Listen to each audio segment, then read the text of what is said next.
Epik Mellon podcast, conversations with the real humans behind broadband networks, cybersecurity, and the future of communications. Brought to you by QA Cafe. Well, hello, everyone, and welcome to yet another episode of the Epik Mellon podcast. My name is Jason Walls from QA Cafe, and I'm here with Donovan Smith from Open Network Technical Solutions. And I met Donovan inadvertently through some broadband forum work, and it's been pretty cool to sort of see your perspective on a bunch of things, just as we've been doing all this. So I wanted the rest of the world to hear what you had to say and sort of how you got to be where you are and what you're sort of doing out there in Barbados, which is great. And we're not jealous, audience. By the way, there are some people who live in some very beautiful places, and it's important that we humble ourselves and realize that that's, anyway. Yeah, as always, the views expressed by myself or Donovan do not reflect those of QA Cafe or its ownership. And the same goes for Donovan. And we bring this podcast to you through our great products at QA Cafe, including CD Router, the industry standard test platform for broadband gateways, Wi-Fi devices, and other customer premises equipment with full automation and thousands of pre-written test cases written by experts like those guys sitting out there that can let you save tons and tons of time and build better products overall for your customers and for the world and all those end users who never really get to see what we do. They just know their stuff works, and they don't know why. Yeah. So, Jason, thanks for the introduction, and it's always a pleasure to speak with. Have a good conversation with some like-minded people. Look at the development of broadband, not only in the Caribbean or in the sunny side of Barbados, but across the world. Or up here, where it's cold and raining and gross. It's exceedingly warm today, though. Actually, like we always joke about the comparison, right? Because in New England, like today, which is like 40, it's like 47 degrees Fahrenheit right now, right? Well, pretty warm. That's very warm in March, but it's very cold in October. Yeah. So in your intro, you asked, a brief background. I'm a telecoms engineer consultant, and I've been in the industry, 20 plus years. Yeah. Working with different variant ISPs across the Caribbean, both cable and wireless, digital at one point, ozone wireless, and I've seen technologies develop, emerge, some die, some go. But what has been clear was the broadband penetration across the Caribbean, both Barbados and regionally. And it worked. And then my introduction to the broadband forum has given me even more clear and better insight to one, looking at the technical reports, looking at the standards and protocols that ISPs should follow, as well as vendors should follow, to make the quality experience and even the QED, quality delivery.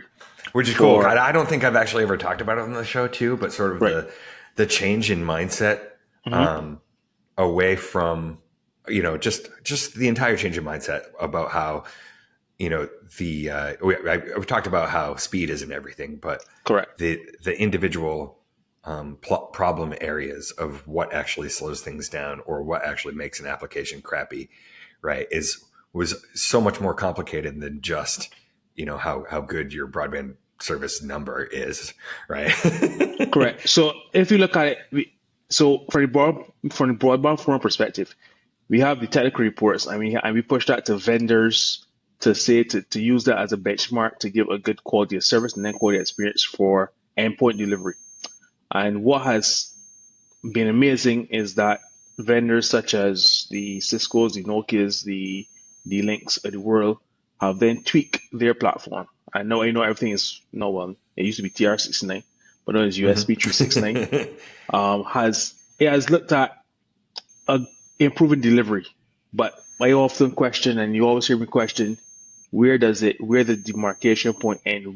Who takes responsibility from the last mile to the first mile, right? Do the ISPs take that? And if we do that, we must also be very careful that we do not infringe on privacy. As you know, no cybersecurity, data privacy Yeah. is what on the front burner and the forefront of most engineers this time. Now, looking at that, you still look at the penetration over the last, let's say over the last 20, 23 years. Penetration in the Caribbean, Barbados, for example, has increased to about 80% penetration. Over the last how many years? 23 years. Yeah. So if you do Yeah. a market size of from 2000 to 2023, it has risen basically from 10% penetration up to let's say 89, 90% Wow. penetration over the last 23 years. Now, yes, you might say that's good, but you might still have some pockets that are still not able to have data connectivity, and we must look at that. And I think our project connected to the home is on the right track to look at that, but we have to do more education. We have to get more providers involved to saying, listen, how can we continue QED, continue quality of experience, but still push the penetration, still put the data usage. I guess if you look at your house, if you look at data, how many devices do you have connected on one public? It You sure got is a three. lot now. Correct, correct. So you see data usage. I just got So a tea kettle. good, exactly. So now you got tea kettles, you got washing machines, you have washrooms, you have fridges, you have everything on the sun pushing data. So service providers don't have to look at increasing capacity, increasing throughput. You have to look at optimizing your design via network architecture. What type of core you have? You have 80 gig core, 100 gig core. But how do you keep that going? And then how do you maintain the standards? What endpoint devices now are you going to put into the home that can manage that data, that can manage that throughput? Right. So a couple of questions there. So, I mean, first of all, can we talk about how you even got into this in the first place? Because being in consulting is always interesting to me because usually it means you came from something that was not that. But in general, what you're doing is just aggregating a bunch of people's needs into one place, right? And then Right. being able to sort of have an economy, a personal economy of scale when it comes to helping people do the right thing, right? But how Correct. did you even get into that in the first place? Well, to be honest,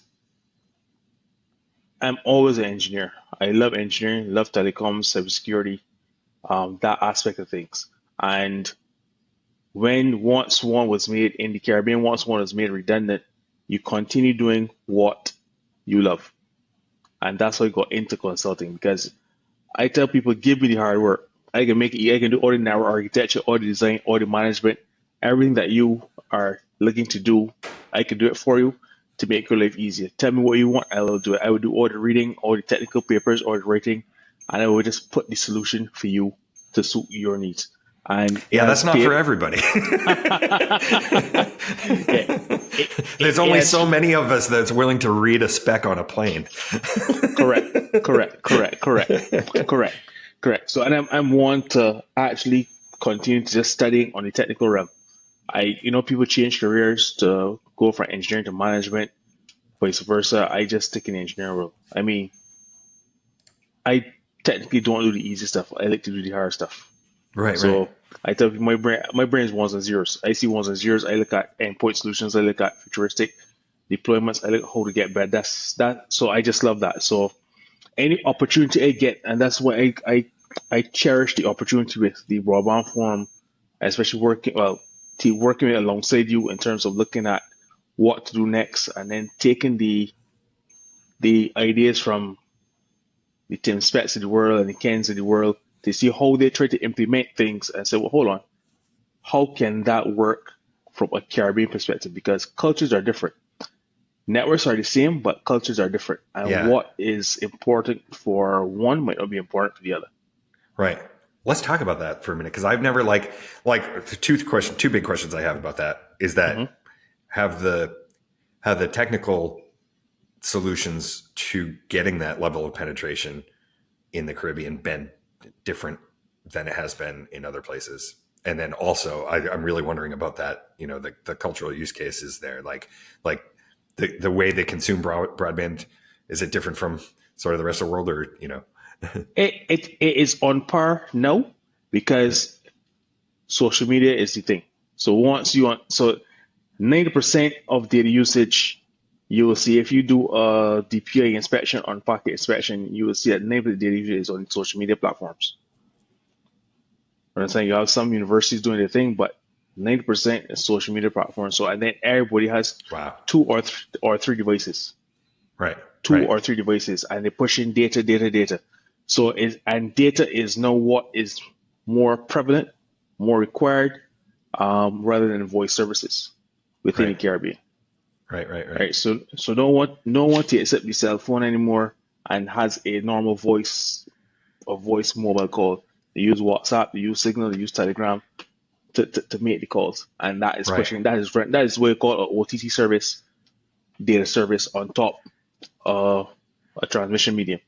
So So did the ISP did the telcos in the Caribbean experience that transition that way, where it's kind of like, oh no, if we don't do something, we're going to be irrelevant, kind of like where it's happened in other places too. Yeah. yes, and then you also had the normal mergers, mergers and acquisitions that would usually happen at that level of business. Right. Is it are there any of the big global brands like telecom brands that have subsidiaries there, or was it all sort of local stuff? So we have, in the Caribbean, we have Liberty Global. So Liberty Global Oh yeah. is Yeah. some subsidiaries are Flow, Cable Bahamas in the Bahamas, TSTT in Trinidad. Those type of entities will fall under that type of business model as well, and they are doing their own service offering because again, each marketing scheme, each marketing platform, each marketing strategy can be different. But at the end of the day, from an engineering perspective, I always tell people, and I always believe it. Once your engineering is strong, once you believe you have a what you call an MTBR, maintain before failure, or push with the 5 nines of uptime properly, then you'll be good. Okay, I mean, even Right. with new entrants coming into the market, I would always say you don't want the the big pie. You want 5,000 6,000 customers steady, a good product, a good Interesting. engineering product, and Yeah. you will survive.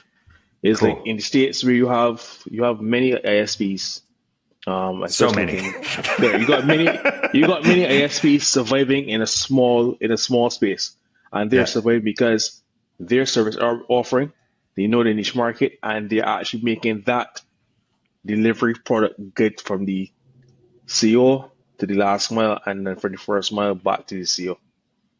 Right. Right.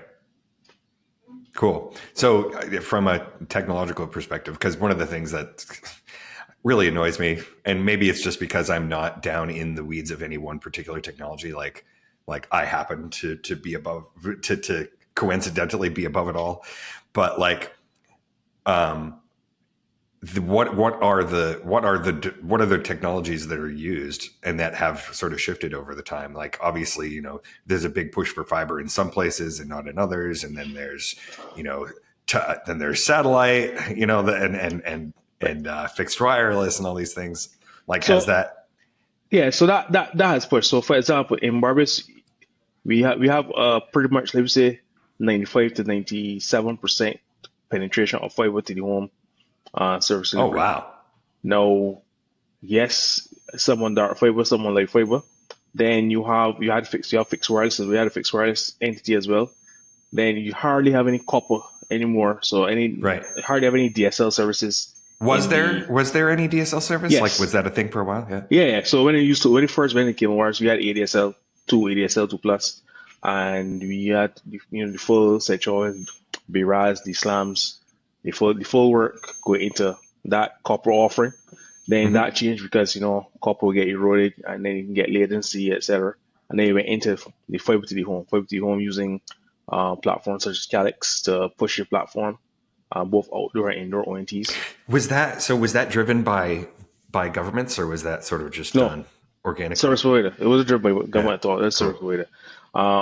I'm not 100% sure what regulator would have stipulated at that time, but more often than not, the ISPs here in the Caribbean have their own autonomy to decide That's their cool. market, their footpath, their That's roadmap cool. of where they want to go, right? Um, that's basically it. Now with the evolution of communications and connectivity, we have the Elon Musk in the world using Starlink. That has become known as a redundant connection because obviously you need to have redundancy, you need to have fallback just in case any your primary service you start Right. becoming a secondary service. Or it could be like me, where Starlink is my primary service and the ISP is my secondary service in terms of redundancy. So that's happening here as well That's in good. Barbados for sure.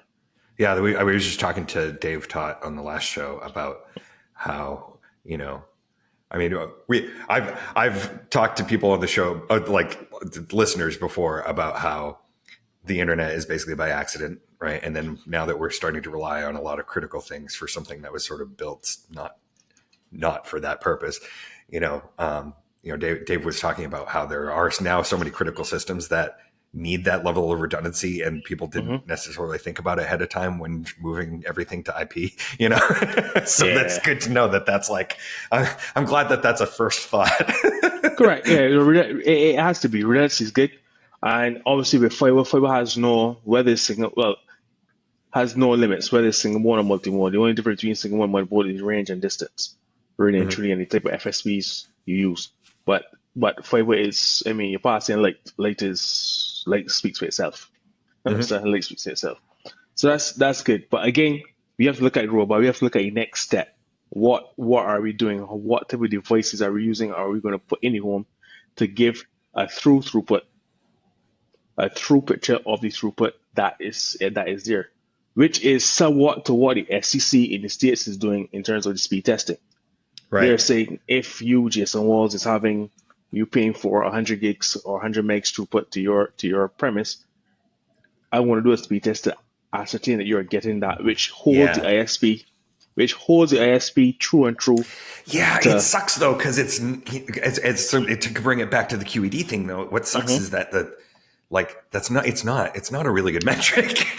No, but see, it is not a good metric because they have to understand that you're going to have different types of delays because they have to understand that if you have a Siemens device in your house and I have a Cisco device in my house, that the engineering and the design is going to be different.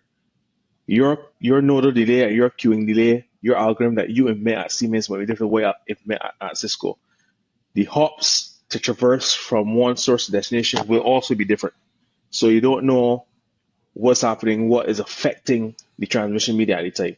You may have an issue within your core. So I'm saying when I used to consult for Fine Point, I'm saying, listen, why not tell the FCC to have a standard server or servers across different parts of the country and have ISPs connect to that? It doesn't make sense having an ISP in Florida connect to ISP in Dallas to do a Mhm. speed Mhm. test. That doesn't make sense because the queuing delay, the node delay, then the hops are traversing, then you do the uplink pots will be down. You might have a broken fiber. That that is not, it is not feasible. Right. Then Right. the type of file that you're going to use is going to be different. What are you using? What are you using to look at the capacity and your throughput to see if you're actually getting what you're getting? You Right. have to The ultimate standardize it. test would be for every single individual application and company out there Correct. to do their own Correct. measurement from their own app. Right. Correct. Then you have to find out now from the vendors if they're actually following TR471 or in terms of performance testing. Are they doing that? So how do we are vendors following that to say, well, are they sending the results back to us at the broadband forum to say, okay, these are the results that we get based on the technical report. Is this a pass? Does it meet the KPIs that we set or doesn't it? So too many abstract nouns, too many unknown variables there to give a true and true decision. Yeah. I want to talk about, let me clarify some stuff just for people who might not know what we're talking about. We've mentioned QED a couple times, and that was kind of an acronym that was invented by the inventors of this concept, right? And it stands for quality of experience delivered, but it also was a play on words because they call it Delta Q, right? It Yeah. was the mathematical, it was the algorithm behind it. And what it's basically doing is rather than you trying to just have this blind end-to-end speed test that tells you some number about how many how many megabits per second you're getting versus how much you say you're getting, which is a totally useless number, by the way. It breaks down where between links, like how much latency is here, how much latency is here, how much latency is here, what is actually causing the problem, who's responsible for that problem, how can it be fixed, right? And so it's simultaneously an operational concept and an actual technical concept. And so there's a big push to try to move people's perceptions to that, so that when we measure these things and try to fix them, it actually does something. And then you mentioned TR-471. Most people are familiar with speed tests like like Ookla, right? Netflix has their own one, Correct. right? And Ookla actually makes it their business, so they're kind of on top of making sure that they're evolving, right? Mm-hmm. But when we talk about 471, it was actually a invention of the late Al Morton, who's trying to do things in a kind of different way, using UDP versus TCP and a bunch of other ramp up algorithms and overall measurements to make that more accurate. And then combining that with the QED concept means you're doing it between specific links to see, what's happening with it. Anyway, that's my short version of what we're talking about. No, that's fine. I mean, it's good stuff. You also have to look at so many things. You got to look at what is necessary, what is needed now. And I know in the connected home, we're looking at how to optimize your home. So optimization is key. My thing is, so you mentioned Netflix. You mentioned, let's look at Netflix in terms of data. We got to look at probably implementing things like caches from an ISP perspective. I know Pirap used to do it back in the day. I know Akamai would do it in terms of caching, and then in this, have to look at now implementing ISP. So yes, looking at connectivity home, looking at faster throughput, more experience in terms of QED, quality experience in delivery, and quality experience for the end user. But my thing is that can also look, if we look at how we channel off net and on net traffic. So off island traffic, on island traffic, push that into ISP, and then everything else that is not local, you send it off, and I think you would improve the performance there and the quality experience for the end user. Right. So are they doing that sort of? So like, are there a lot of sort of? It's not literally edge, but closer to the edge content delivery in the islands. Yeah, so we got a lot of ISPs for sure. In the Caribbean, you got the Grenada, the St. Kitts, there's Suriname, there's Trinidad as well. There's one in Barbados. We've got a lot of people doing. A good friend of mine actually working on the ISP deployment and development within the region, and the return on investment seemed pretty high. Cool. And like you said, I find that data point really interesting, that the small ISPs will be more successful if they stay small. It's almost what you're saying, right? Correct. So come into the market, get your product and your service offering right, in especially your core, your access, your distribution, your core layer, right? Then from there, choose your niche, pinpoint your niche, and once you pinpoint your niche, stick with it.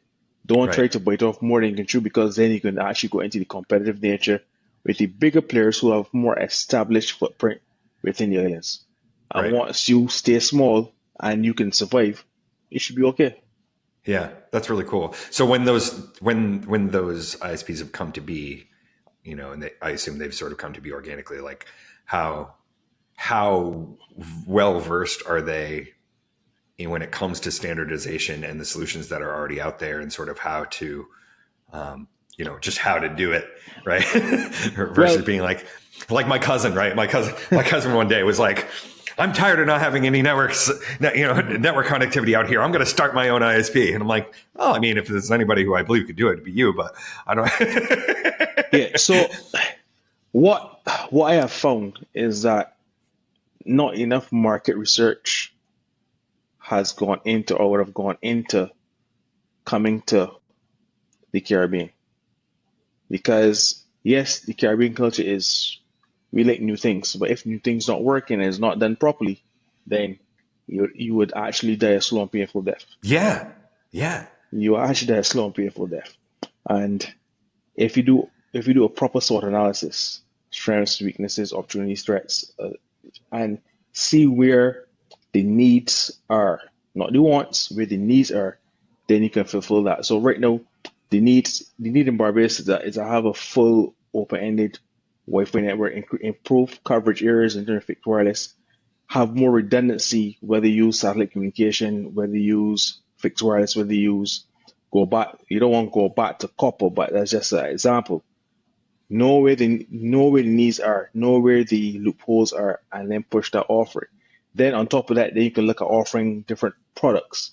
Whether you're looking at the law enforcement market, whether you're looking at the medical services market, know where the products lay, what bandwidth is required, and offer that product on top of your service provider. Right. Um, Right. Right. and you should be That's good. I was going to ask about that next, actually. Like how amenable are these ISPs and the consumers, actually? How amenable are the consumers to the idea of their operator providing them with consumer electronics services, right? Correct. Some are, because sometimes people like a one-stop shop. So if I come to you and I say I want internet access in 30 locations, but with that I also want full CCTV monitoring, vehicle tracking, etc., and you can do that well, then people will be fine. Cool. People will be fine at a decent price point. At a Yeah. decent price point. Yeah. Well, what's weird though is, and I say this, knowing that, we're at the Broadband Forum, they're going to try to do another survey like they did 2 years ago, right? Hmm. Which we were just talking about it, but the last one, some of the very telling things in the report that Omdia gave, they gave some results from other reports from other surveys they'd done in the final report, and one of them was some consumer stuff, and it was that price was not the most important thing to most people. It was actually kind of fifth down on the list. It's like they wanted quality and reliability. Correct. And then cost was far enough down that it's like, oh, okay. So what you're saying is that people are willing to pay more if it's going to just work. Correct. Yeah. Correct. And then on top of that, you must have good technical support. Oh, You must yeah. have good technical support. So you don't want a case where you have an issue and you have to wait for a response, and then no, and then in the Caribbean, people like something like local support. Sometimes yes, you get support, but then it's not you're speaking to someone that's not from the area, Yeah. and then we have on the ground knowledge and the area knowledge. It tends to cause a strain. It tends to cause frustration. At the end of the day, from an ISP perspective, if I put on a customer service app, you have to make sure your customers are happy and they are comfortable. Mm-hmm. But if you have a working product, and I always believe that even if I do an architectural design, I would design with optimization using the PDO plan, design, implement, develop, etc. I would do it optimization first. I want to optimize, and I know it's working. It might cost a bit more, but I know that it will work and last me 10 to 15 years without, and that'd be 10 to 15 years MTBF, meeting before failure. And then hopefully I can have enough equipment in my core where the meantime to repair is less than, let's say, 5 to 10 minutes easily. Right. All right. Well, it sounds So like, and correct me if I'm wrong, it sounds like you're implying that actually because, and it sounds like it's a great combination of this or of the size and the general attitude that mhm. the ISPs over there are ready to change a little bit faster than maybe they are elsewhere in the world. Well, right. So they, We talk about TR69 being locked in for like the next billion years in some places because so TR69 is your standard. USP369 has come because you have now put cybersecurity into the mix and information security and data privacy, etc. Um, could it be an overkill? Yes, I know, all depending on your situation, all depending on the type of business you do. If you just have a normal router in your house running just a couple servers doing testing in a lab, is cybersecurity pretty, or data privacy important there? No, could be. But if you are putting network in a bank, putting network in a doctor's office, then you know that cybersecurity and network security from the USP 369 standard is important. Well, I'm glad. It's good to know that it's important that we did put it in there. But in all seriousness, though, because we have, we're dealing with, and I'm going to try to address this topic in terms of technology change in general, not just the stuff that we deal with. Mm-hmm.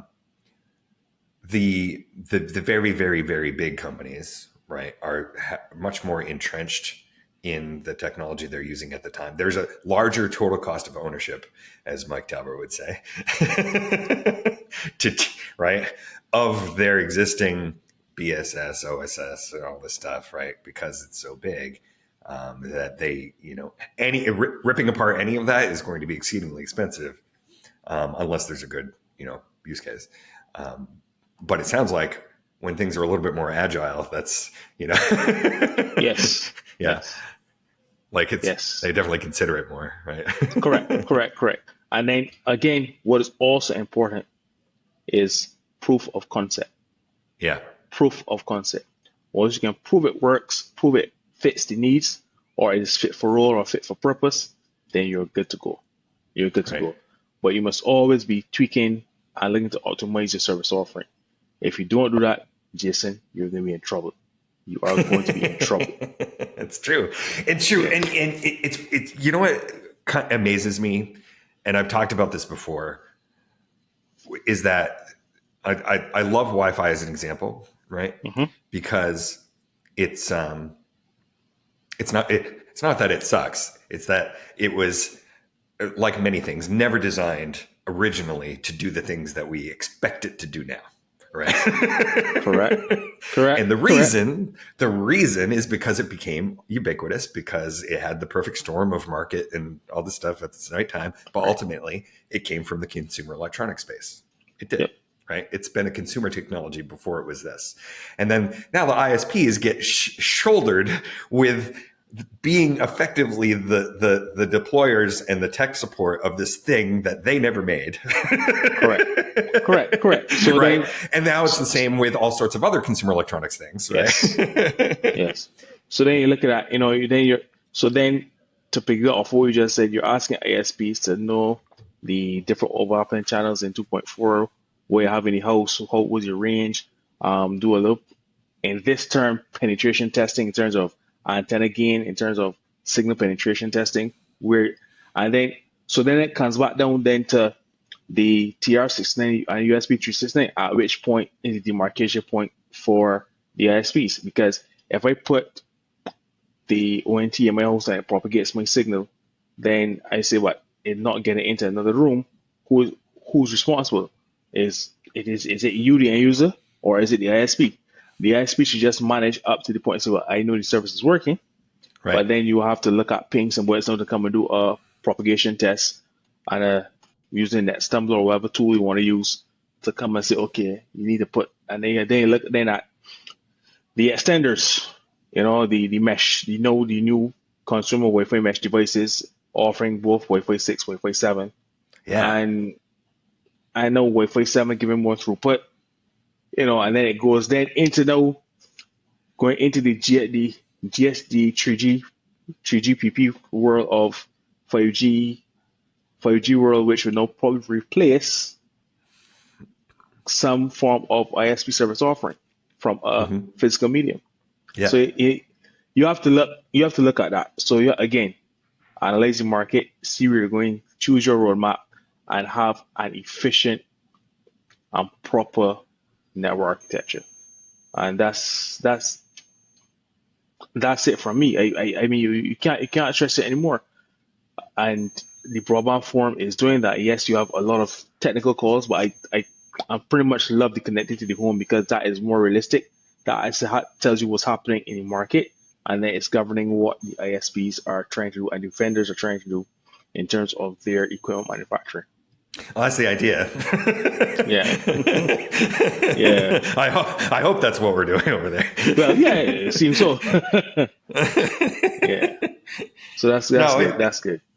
it's sobering to sort of see things actually working, that you've worked on. I talked about that with Marcel on the Hmm. couple shows ago from Vodafone, and he was, Yes. we were sort of geeking out about the fact that it's like, oh, good, it's our silent labor in a in a dark room for 10 hours a day after flying halfway across the world was worth it after all. Correct. Correct. Correct. Correct. Correct. Correct. It is worth it, but once you again, we have to understand, and we have to just do the testing. Keep doing the webinars. Keep getting information out there because nothing beats education. And you may not capture all, but you might capture some, and some is more than all, and some is better than none. So you know, it is what it is. Have you come across any sort of crazy situations where, the people you're consulting for were coming from a totally different direction than you ever expected they would have Yeah, been? Right? yeah. You're like, wow, okay. I've had dealings with one entity. Wouldn't say the place here, but Yeah, yeah. I've dealt with one entity and they didn't understand what they wanted. So you have to sit down and say, hold on, actually want to do this, and then you have to then put together papers and say, and then write and say, well, this is what actually we want to go. This is how it's being done, and you move forward. I actually had another entity reach out to me up to 2 weeks ago, looking to implement what we call mobile money, and they have to now face with the culture of trying to get people to understand that you can actually conduct business electronically using electronic money with the electronic wallet, but people still like the hard-earned cash. People still like to see that type of Oh, security. yeah. Yeah. So from there, once you do that, you go into the realm of cybersecurity. You go into the realm of a proper ISP to make sure how their service is running, because you can't have a service that drops or have the service outages regularly. So because then you will not allay, you need to allay the fears of people. And again, you have to do that via proof of concept.